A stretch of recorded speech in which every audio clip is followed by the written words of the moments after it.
పిత పుత్ర పవిత్రాత్మ నామమున ఆమేన్. క్రీస్తునాథుని యందు ప్రియమైనటువంటి దేవ ప్రజలారా, మీ అందరిని కూడా జపమాల మాత మాసం మే నెల 5వ రోజు వాక్య పరిచర్యకు ప్రేమతో ఆహ్వానిస్తూ ఉన్నాను. ప్రియమైనటువంటి దైవ విశ్వాసులారా, నేడు మనందరము కూడా మరియ తల్లిని దేవ వరప్రసాద మాతగా గౌరవిస్తూ ఈ అంశము గురించి కొద్ది క్షణాల పాటు ధ్యానించుకోవడానికి ప్రయత్నం చేద్దాం. సిరాకు పుత్రుడైన యేసు జ్ఞాన గ్రంథం 24వ అధ్యాయం 18వ వాక్యములో, నిర్మలమైన ప్రేమకు, దైవభీతికి, విజ్ఞానమునకు, నిరీక్షణమునకు నేను జనని. ప్రియమైనటువంటి విశ్వాసులారా, విశ్వాసం, ఆశాభావం, ప్రేమ, సేవా ధర్మాలకు ప్రతిరూపం పావని మరియ, దేవుని అనుగ్రహము చేత పరిపూర్ణురాలైన దేవమాత. ప్రియ సహోదరులారా, మాతృత్వం స్త్రీ పాలిట అపూర్వ వరం. స్త్రీకి అంతకన్నా గొప్ప సంస్కారం మరొకటి లేదేమో. మాతృత్వములో ఉన్న గొప్ప మహాదానందం మహిళామూర్తులకే తెలుసు. మహిళలను అంతకన్నా గొప్పగా సన్మానించేటువంటి మరొక మార్గం లేదు. కావున మరియమాతకు దేవుడు ఏరుకోరి దివ్య మాతృత్వ వరం ప్రసాదించారు. అదే ఆమె పాలిట మహాప్రసాదం. ఆది పాపం అంటకుండా మరియమాత జన్మించారు. పాపభూయిష్టమైన ప్రపంచములో పాపాన్ని ఏమాత్రం సోకని పవిత్రమూర్తి మరియమాత. క్రీస్తుకు జన్మ ఇవ్వకముందు ఆమె నిష్కలంక అయ్యారు. వరప్రసాద పరిపూర్ణిగా జీవించారు. దైవ అనుగ్రహాలన్నిటిలో సర్వోత్తమైన అనుగ్రహములను ఆమె పొందారు. మరిన్ని దైవ అనుగ్రహాలను పొందడమే కాకుండా మనందరికీ ఆధ్యాత్మిక తల్లిగా, వరప్రసాద మాతగా నిలిచారు. అసలు వరప్రసాదాలు అంటే ఏంటి అని మనం ధ్యానిస్తూ, శ్రీసభ బోధించే ప్రకారం దైవ అనుగ్రహాలని లేక వరప్రసాదాలని 2 రకాలుగా చెప్పవచ్చు. 1 శాశ్వత వరప్రసాదాలు, 2 సహకార వరప్రసాదాలు.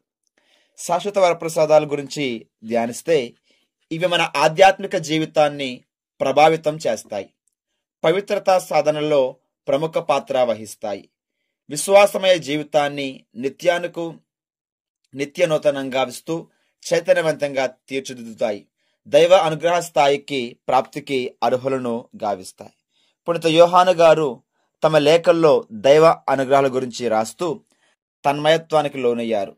యోహాను శుభవార్త 3వ అధ్యాయం 1వ వచనంలో, దేవుడు మనలను తన బిడ్డలుగా మలచడానికి అపారమైన ప్రేమ అనురాగాలు కురిపించాడని ఆయన వివరించాడు.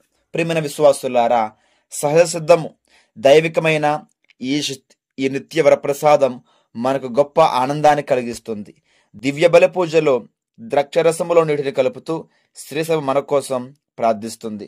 ఈ సాంగ్యం ద్వారా దేవుడు మనకు క్రీస్తు ప్రభు ద్వారా సంపూర్ణమైన అనుగ్రహాలని ప్రసాదిస్తూ ఉన్నారు.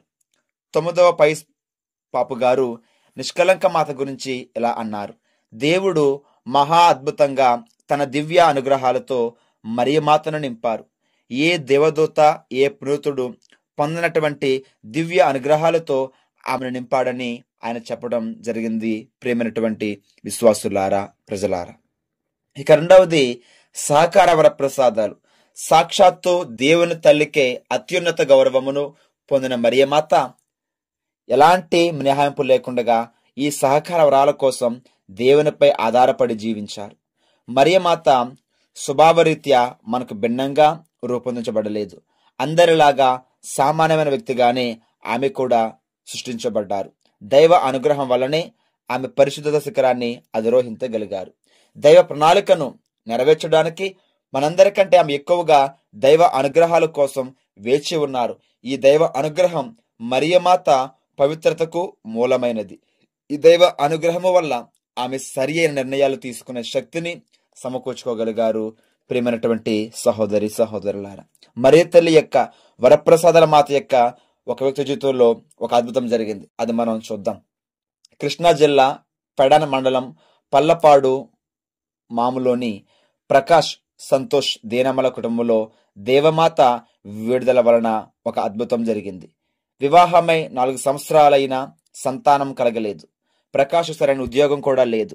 ఇలా ఉద్యోగం లేక, సంతానం లేక భార్యాభర్తలు మానసికంగా ఎంతో బాధపడుతూ ఉండేవారు. చివరికి దేవమాత శరణు వేరుకున్నారు. వరప్రసాదాల మాత విజ్ఞాపన ప్రార్థన వలన ప్రకాష్కి మంచి ఉద్యోగం వచ్చింది. సంతానం కూడా కలిగింది. 2005వ సంవత్సరంలో మే నెలలో వారు గుణదల మాత పుణ్యక్షేత్రంలో దేవమాత చేసిన అద్భుతం గురించి వారు అక్కడ సాక్ష్యం పంచుకుని మరియమాత యొక్క మధ్యస్థ ప్రార్థనలో వారు ఆధ్యాత్మికముగా బలపడ్డారు. ప్రియమైనటువంటి సహోదరులారా, ప్రియ విశ్వాసులారా, ఆధ్యాత్మిక జీవన వికాసం కోసం దైవ అనుగ్రహాలని అవసరమెంతో ఉంది. ఎందుకంటే ప్రభు ఇలా అంటున్నాడు, ఇదిగో నేను ద్రాక్షావళిని, మీరు తీగలు, ఎవరి నా అందు ఉండునో నేను ఎవని యందు ఉందునో అతను అధికముగా ఫలించినని యోహాను సువార్త 15వ అధ్యాయం 5వ వాక్యములో ప్రభు అంటున్నాడు. యేసు ప్రభు పలికిన ఈ మాటలకు ఎవరు మినహాయింపు కారు. ప్రభు శ్రీసభ అధికారిగా అర్హులైన వారికి ఈ వరప్రసాదాన్ని దయచేస్తారు. తమ జీవితంలో మంచి పనులు చేసిన వాళ్ళు ఈ దైవ వరప్రసాదాన్ని పొందగలుగుతారు. తమకు అప్పగించబడిన బాధ్యత నెరవేర్చడానికి ఎవరైతే దేవుని సహాయాన్ని అర్థిస్తారో వాళ్ళకు మాత్రమే ఈ సహాయ వరప్రసాదం లభిస్తుంది. మరో మాటలో చెప్పాలంటే, ఎవరైతే పరిశుద్ధంగా దేవునికి ప్రియమనంగా బిడ్డలుగా జీవిస్తారో వాళ్లకు మాత్రమే ఈ వరాన్ని అందుకుంటారు. పునీతులకు, దూతలకు ఇవ్వబడిన ఈ సహకార వరప్రసాదాన్ని దేవుడు మరియమాతకు కూడా అనుగ్రహించాడు. దివ్య వరప్రసాదాలు పునీతుల జీవితాల్లో ఎన్నో మహత్కార్యాలు జరిపించాయి. మరియమ్మకు అనుగ్రహ పరిపూర్ణురాలు అనే గొప్ప వరప్రసాదాల కోసం అర్థించే వాళ్లకు వాటిని ప్రసాదించవలసిందిగా ఆమె ప్రార్థిస్తారు. మరియమాత దైవ వరప్రసాద మాతగా తన కోసం మాత్రమే కాక మనందరి కోసం ప్రార్థిస్తారు. దైవ కుమారుడు యేసు మానవుల పాపాంధకార బంధనాల నుంచి విడిపియడానికి భూలోకానికి వచ్చారు. అలాగే దేవరప్రసాద మాతగా మరియమాత మనందరినీ కూడా క్రీస్తు ప్రభు ద్వారా దేవునికి ప్రియమైన బిడ్డలుగా రూపొందిస్తున్నారు. కాబట్టి ఇటువంటి గొప్ప వాక్య పరిచర్యలో ఉన్న మనందరము కూడా ఆ మరియతల్లి యొక్క మధ్యస్థ ప్రార్థన కోరుతూ ఆ దేవ వరప్రసాద మాతని మనకి కూడా తన వరప్రసాదాలను అనుగ్రహించమని ఆ తల్లిని విశ్వాసముతో ప్రార్థించుకుందాం. అటువంటి కృప ప్రభు మనకు దయచేయునుగాక. ఆమేన్. ప్రభు మీతో ఉందురుగాక, మీ ఆత్మతో ఉందురుగాక. త్రిత్విక సర్వేశ్వరుడు పిత, పుత్ర, పవిత్రాత్మ దేవుడు మనల్ని దీవించి కాచి కాపాడునుగాక. Amen. God bless you all.